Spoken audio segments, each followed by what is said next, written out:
క్రీస్తునందు ప్రియ దేవుని బిడ్డలారా, క్రీస్తు ప్రభునామం పేరిట మీ అందరికి వందనాలు. మరి ఒక వాక్య భాగం ద్వారా నేను మీ ముందుకు వచ్చాను. పరిశుద్ధ వారంలోని గురువారం. ఈరోజు వాక్య భాగం మత్తయి సువార్త 26వ అధ్యాయం 17 నుంచి 28 వచనాలు మనం చదువుకున్నాం. చదువుకున్నటువంటి వాక్య భాగంలో మనకున్నటువంటి టాపిక్ లేక అంశం భోజనశాలలో అనౌన్స్మెంట్, భోజన పంక్తిలో ప్రకటన. మూలవాక్యానికి మనం వెళదాం. మత్తయి సువార్త 26వ అధ్యాయం 21వ వచనంలో, వారు భోజనము చేయుచుండగా ఆయన, మీలో ఒకడు నన్ను అప్పగించునని మీతో నిశ్చయముగా చెప్పుచున్నానెను. అది పస్కా పండుగ జరిగిన రోజు. ఆ పస్కా పండుగను ప్రభురాత్రి భోజన సంస్కారంగా మార్చినటువంటి రోజు ఆ రోజు. మార్కు తల్లి అయిన మరియ మేడగదిలో జరిగినటువంటి గొప్ప విందు. చరిత్రలోనికి మనం వెళ్ళి చూస్తే యూదులు ఆచరించే ముఖ్యమైనటువంటి పండుగలు కొన్ని ఉన్నాయి. వారం వారం జరుపుకునేటటువంటి పండుగలు ఉన్నాయి. లేవియా కాండం 23వ అధ్యాయం 3వ వచనం మీరు చదివితే అక్కడ కనపడుద్ది. పస్కా పండుగ, దీన్నే పులియని రొట్టెల పండుగ అని కూడా అంటారు. లేవియా కాండం 23వ అధ్యాయం 4 నుంచి 8 వచనాలు మీరు చదవండి. నిర్గమాకాండం 12వ అధ్యాయం 1 నుంచి 20 వచనాలు మీరు చదివితే అక్కడ మనకు కనపడుద్ది. తర్వాత పెంతికోస్తు పండుగ, లేవియా కాండం 23వ అధ్యాయం 15వ వచనం నుంచి 21వ వచనం వరకు మనకు కనపడుద్ది. తర్వాత బోరల పండుగ, లేవియా కాండం 23వ అధ్యాయం 23 నుంచి 25 వచనాలు మీరు చూస్తే అక్కడ కనపడుద్ది. ఐచిత్తార్థ పండుగ, లేవియా కాండం 23వ అధ్యాయం 26 నుంచి 32 వచనాలు మీరు చదవండి, కనపడుద్ది. పర్ణశాలల పండుగ, లేవియా కాండం 23వ అధ్యాయం 33 నుండి 43 వచనాలు మీరు చదివితే ఈ పండుగలన్నీ కూడా మనకు కనపడతాయి. ప్రాముఖ్యమైనటువంటి పండుగలను మనం చూస్తే పస్కా పండుగ, పెంతెకోస్తు పండుగ, పర్ణశాలల పండుగ, ఈ 3 పండుగలు యూదులకు ప్రాముఖ్యమైనటువంటి పండుగలుగా మనకు కనపడతాయి. పస్కా పండుగల గురించి మనం వింటే, పస్కా పండుగ 8 రోజులు జరుపుకుంటారు. యూదులు మొదటి నెల నిస్సాన్ అబీబ్ 14వ తేదీన ప్రారంభమై 21వ తేదీ ఈ పండుగను ముగించుకుంటారని మనకు చరిత్ర చెప్తుంది.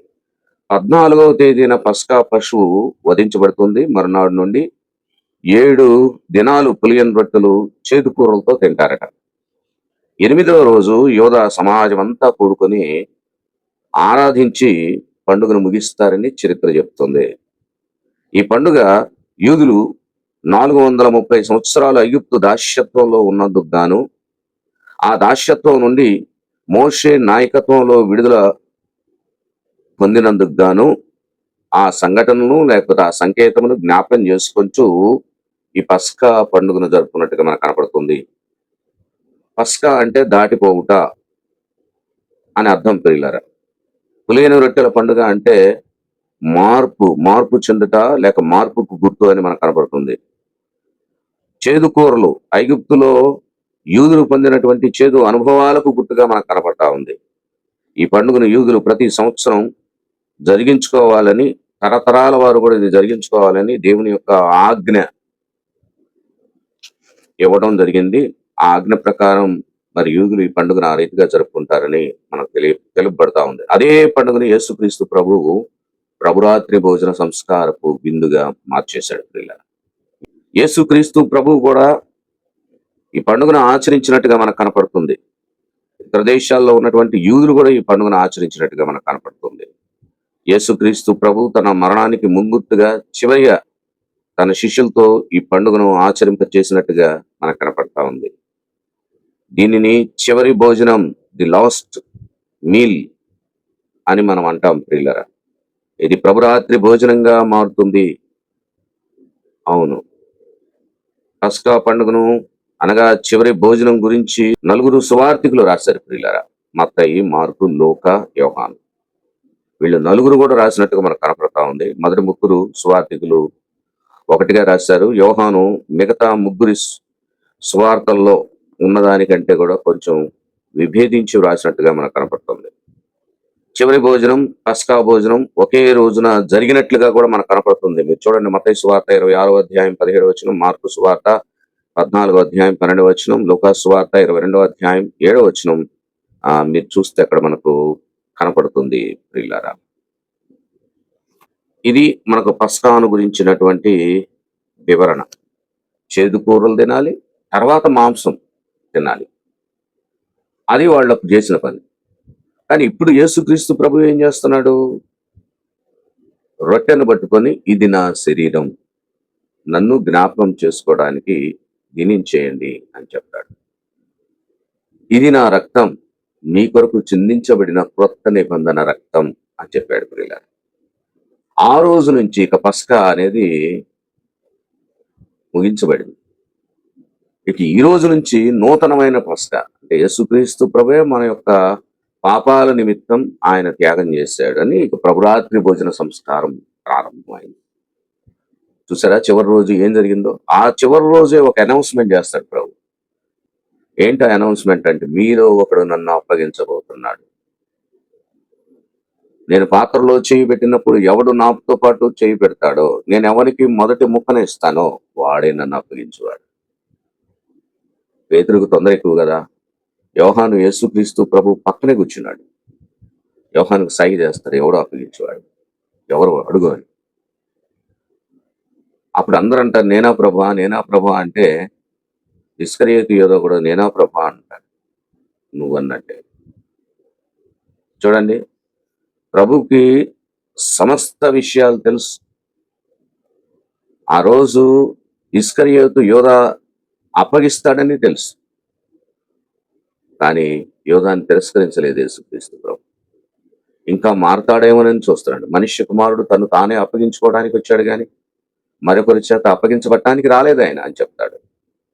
పిల్లరా, యోధా ఇస్కరియోతు ఎందుకు అప్పగించినట్లు చరిత్ర పుటల్లోనికి ఒకసారి వెళ్ళి చూద్దాం. యోధా ఇస్కరియోతు ధనాపేక్ష కలిగిన వాడని మనందరికీ తెలుసు. ధనాకారిగా అతని దగ్గర డబ్బుల సంచి ఉందని మనకు తెలుసు. రాజకీయ లబ్ధి పొందాలనే కోరిక అతనికి ఉంది. యేసుక్రీస్తు ప్రభువుని అప్పగించి నమ్మక ద్రోహం చేశాడు.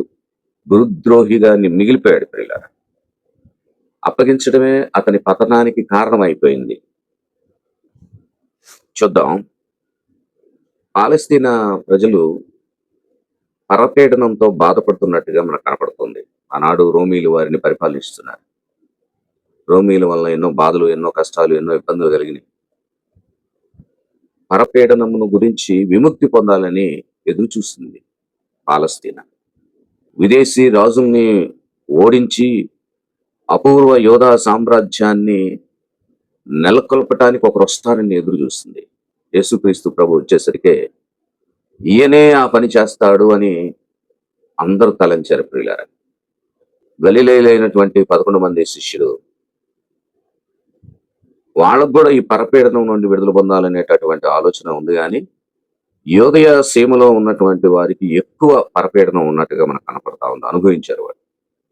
రోమిల యొక్క పిడికలలో యోదయ ప్రజలు నలిగిపోయినట్టుగా వాళ్ళు భావించారు. క్రీస్తు శకం 6వ సంవత్సరంలో అర్కెలయాసును అధికారం నుంచి తొలగించిన అనంతరం యోదయ సీమ ప్రభుత్వాది కృత్యముల నిర్వహణం రోమీలే చూచుకున్నట్టుగా కనపడతా ఉంది. యోధా ప్రజలు అప్పటి నుంచి వేధించబడినట్లుగా మనకు కనపడుతుంది ప్రియులరా.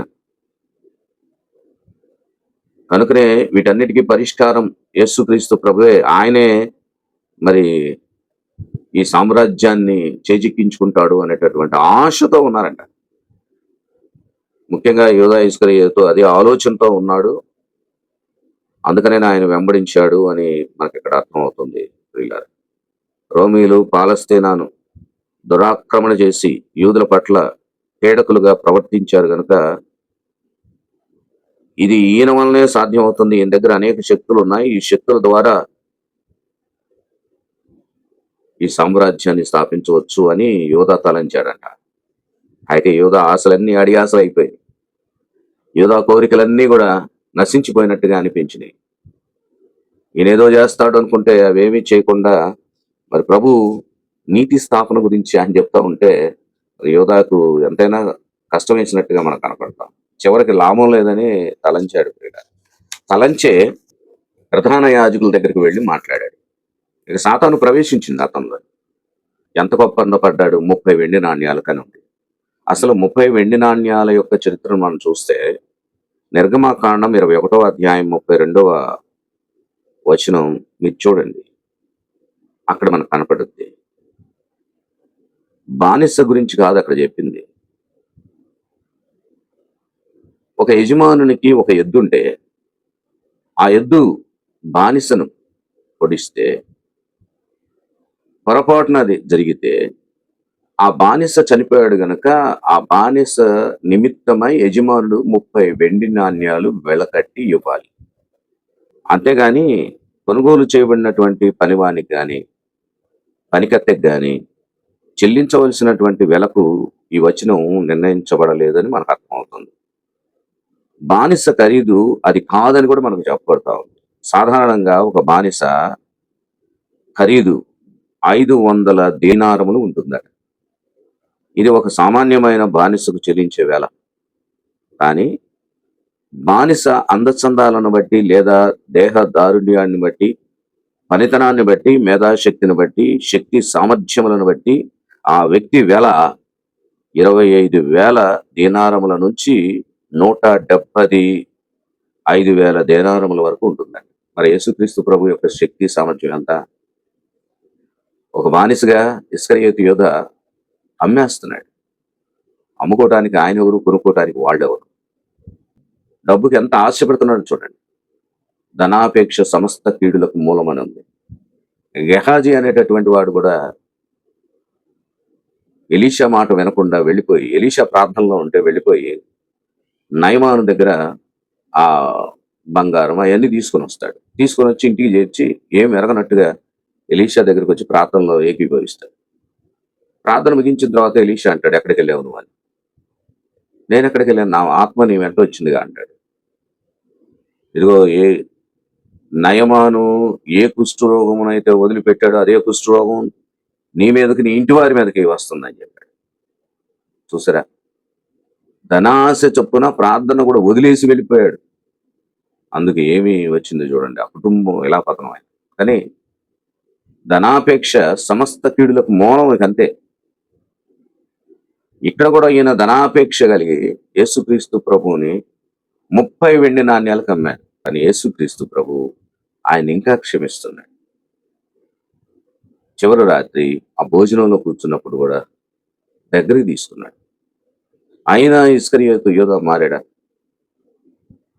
మారలేదు. పిల్లలు శిష్యుల పాదాలు కలిగినప్పుడు ఈయన కూడా ఉన్నాడు కదా, మారాడా? మారలేదు. భోజనం చేసిన తర్వాత మారాడా? మారలేదు. తొందర పెడుతుంది మనస్సు. అపవాది జొరబడ్డాడు, వెళ్ళిపో వెళ్ళిపో వెళ్ళిపో, ఆయన అప్పగించాలి. భోజన పంక్తిలో యేసుక్రీస్తు ప్రభు శిష్యులందరినీ కూడా మార్చాలని కోరుకున్నాడు. ఆయన చెప్పాడు, 12 సింహాసనాల మీద మీరు కూర్చుంటారని. కానీ ఇస్కరియోతు యోధ 12వ సింహాసనం, తన సింహాసనాన్ని తన కాళ్ళతో తానే తన్నేసుకున్నట్టుగా మనకు కనపడుతుంది. చూడండి ఎంత భయంకరమైనటువంటి సిచ్యువేషన్ ఏర్పడింది. ఆ 30 వెండి నాణ్యాలు తీసుకున్న తర్వాత ఆ రాత్రి యేసుక్రీస్తు ప్రభువును అప్పగిస్తాడు. గెత్సేమనే వనంలో ముద్దు పెట్టి అప్పగిస్తాడు. కానీ ప్రభు తనను తానే అప్పగించుకుంటాడు.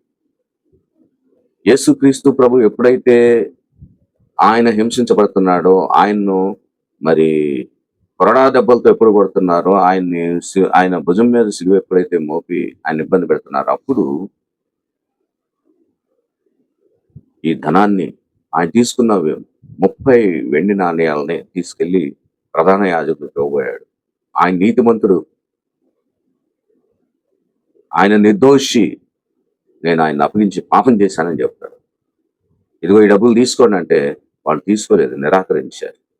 ఆ డబ్బులు దేవాలయంలో విసిరేసి మనశ్శాంతి లేక నేను తప్పు చేశాను అని ఉరి పెట్టుకొని చనిపోయినట్టుగా మనకు కనపడుతుంది. పిల్లలు చూడండి ఎంత ఘోరం జరిగిపోయిందో. 12 మంది శిష్యులైతే 12 మందిలో ఒక వ్యక్తి తనను తానే హత్య చేసుకొని చనిపోయాడు. ఆత్మహత్య. ఆత్మహత్య మహాపాపం. వారికి క్షమాపణ లేదు. దేవుడు క్షమించే దేవుడిని ఎరిగి కూడా తను ఆ పని చేయటం చాలా ఘోరాతి ఘోరమైన పాపం అయింది. చూడండి, ఇప్పుడు యాజకులు ఏం చేస్తున్నారంటే దేవాలయములు విసిరివేయబడినటువంటి ఆ 30 వెండి నాణ్యాలను పోగు చేసి వాళ్ళు దేవాలయం యొక్క కానుక పెట్టెలో వేయటానికి ఇష్టం లేక తీసుకువెళ్లి పరదేశులను పాతిపెట్టుటకు ఒక పొలం కొన్నారని చరిత్ర చెప్తుంది. దాన్ని రక్తపు పొలం అని పిలిచినట్టుగా మనకు కనపడుతుంది. ప్రియులారా, చూసారా ఎంత జరిగిందో? యేసుక్రీస్తు ప్రభు ఎంత గొప్ప త్యాగం చేశారో చూడండి. నమ్మకస్తుడైనటువంటి శిష్యుడి అప్పగించాలని చూస్తే అది ఎంత దుఃఖాన్ని వేదన కలిగిస్తుందో. అయినా యోధా కోసం ప్రార్థన చేశాడు. యోధా మారు మనస్సు కోసం దేవుణ్ణి అడుగుతున్నాడు, తండ్రిని అడుగుతున్నాడు. కానీ యోధా తప్పిపోయాడు. ప్రియులారా, మన జీవితంలో మనం కూడా ఇలాగున తప్పిపోతున్నామేమో.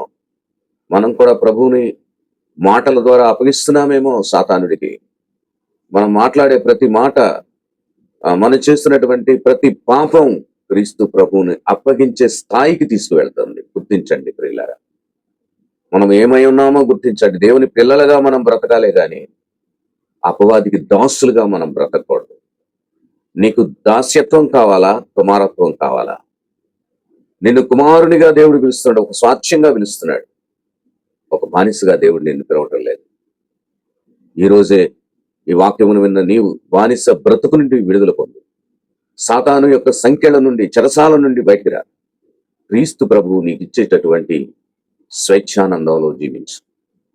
నీతిగాను, న్యాయముగాను, సంతోషముగాను, స్వేచ్ఛగా జీవించు. అందుకే దేవుడి గొప్ప త్యాగం నీ కొరకు చేశాడు. నీతిని చిగురింపజేయటానికి, నీలో పుట్టింపజేయటానికి దేవుడు నిన్ను విడిపిస్తున్నాడు. దేవుడు నిన్ను విమోచిస్తున్నాడు. ఇది నీకు అర్థమైతే ఈ హోలీ వీక్ అంతా నీకు అర్థమైనట్టే. ఈ హోలీ వీక్ లో చెప్పబడిన ప్రతి వాక్యం నీకు అర్థమైనట్టే. యేసుక్రీస్తు ప్రభు సిలువలో చేసిన త్యాగం కూడా నీకు తెలిసినట్లే. కనుక ఆ రీతిగా ఉండటానికి మీకు దేవుడు తోడే నడిపించును గాక. ఆమెన్. సమస్త జ్ఞానమును మించిన దేవుని సమాధానం యేసుక్రీస్తు వలన మీ హృదయములకు మీ తలంపులకు కావలయుండును గాక. ఆమెన్.